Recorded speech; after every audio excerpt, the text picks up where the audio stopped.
let's talk about divorce and depression, because depression is one of the most common things that I see happening with my clients. I'm Rachael Sloan. I'm a divorce recovery coach for men. And honestly, if I think about it, I don't know if I've ever had a single client who didn't deal with some level of depression during or after his divorce. So what I'd like to do today is help you understand depression, maybe in a slightly different way than you've thought about it before, and in a way that's going to give us a clearer idea of what you can actually do about it. What I find is that most of us see depression as a problem to be solved, or as like this kind of awful thing that has just happened for reasons outside of our control that we need to either fight or power through or get over somehow. And we don't really have a great understanding of what it is. So I've explored this a lot with my clients, trying to make sense of it and figure out how to help them move through it. It's my opinion that depression is actually a nervous system state. And what I've seen with my clients and what I believe to be true is that it's a place that our nervous system goes when we feel trapped, when there is a threat that we are facing and fight or flight isn't working. We can't get away from it. We can't fight back. And we move into that depressed kind of shut down state. And it would make sense that this happens during divorce, because for most of my clients, they didn't want the divorce, right? Most often divorces are filed by women. I think like 70 to 80% of them. And there's so much pain and so much loss, and they can't fight back and they can't get away from it because the pain is inside of them. And so depression is actually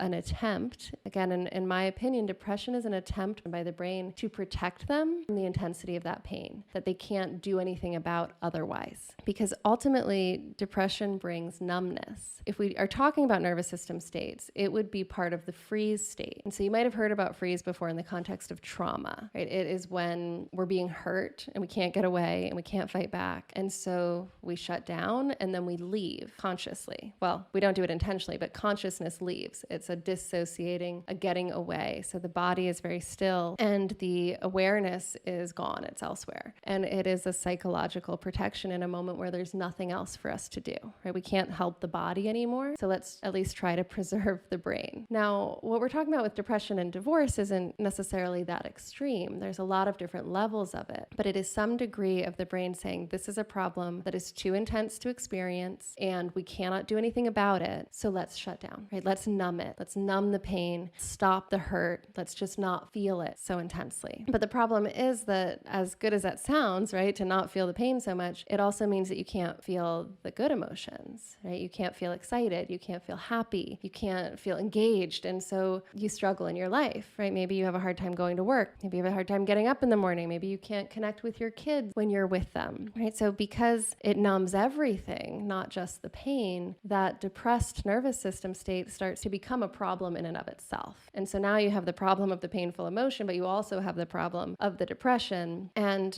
this is where I see a lot of my clients getting stuck, right? And they want to get rid of the depression because it's limiting so many things in their life. But what I've found is that we can't approach it from that side, because the depression is the secondary problem. The primary problem that created the depression in the first place is the intense and overwhelming emotions. I think it's a lot like addiction, right? We tend to look at things like alcoholism as a problem, but it's a secondary problem, right? The person is using alcohol to escape something else, some trauma, some pain, some emotional problem that's the primary problem, right? And this is why so often rehab fails, right? We try to treat the secondary problem without ever addressing the underlying issue. And so of course we relapse over and over again. It's my experience that the same thing is true with depression and divorce. If we just focus on the depression and we never deal with the fact that you're feeling depressed because the emotions are so intense that they're completely unbearable and intolerable, well, then you're going to keep going back there, because every time we get you out of it and you have to feel things, you're going to feel this unbearable pain and the brain's going to be like, nope, this is the only solution. And so if we look at depression in this way, then the problem that we actually need to address is the unbearable and painful emotions themselves. And so this is a huge part of the work that I do with my clients, is helping them make those emotions more manageable, taking what was overwhelming and intolerable and making it less threatening, making it something that they feel confident and capable of experiencing and even willing to go through. And so I talk talk about this as emotional regulation, but sometimes people think that means controlling the emotion, right? Like stopping it. But that's not what we're trying to do, right? That's what depression is doing. And you see what happens there. If you stop or numb negative emotions, you also numb the positive, and your whole emotional experience becomes very narrow. So we don't want to do that. We don't want to stop or control the negative emotions. We want to expand your tolerance for both ends of the emotional spectrum so that you are able to feel the pain, the loss, without your nervous system freaking out and moving through fight or flight and up into a depressed or freeze state. So we want to keep the nervous system calm even as you experience the full spectrum of human emotion. And I've found that the most effective way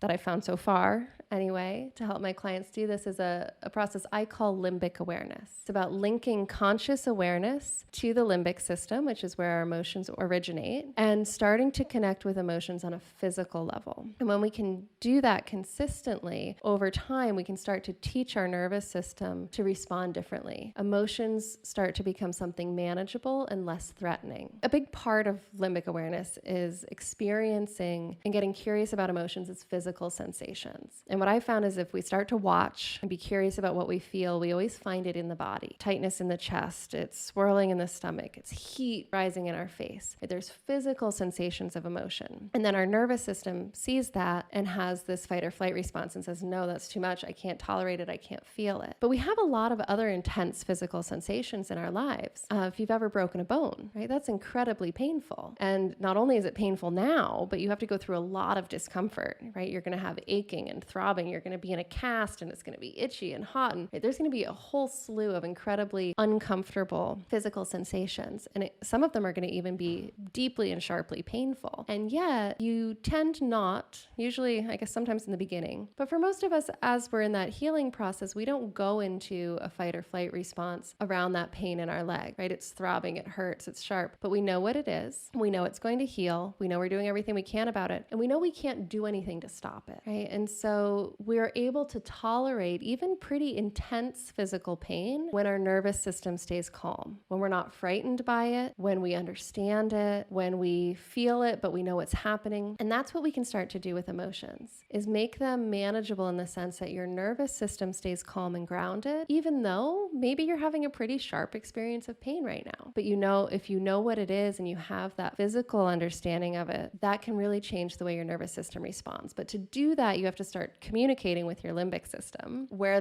those emotions are originating and also where that fight or flight response is originating. So that requires getting into your physical body and your physical awareness. There are some specific step-by-step tools and exercises to do this, kind of beyond the scope of a YouTube video to do that. So I've created a free masterclass. It's called How to Take Back Control of Your Life After Divorce.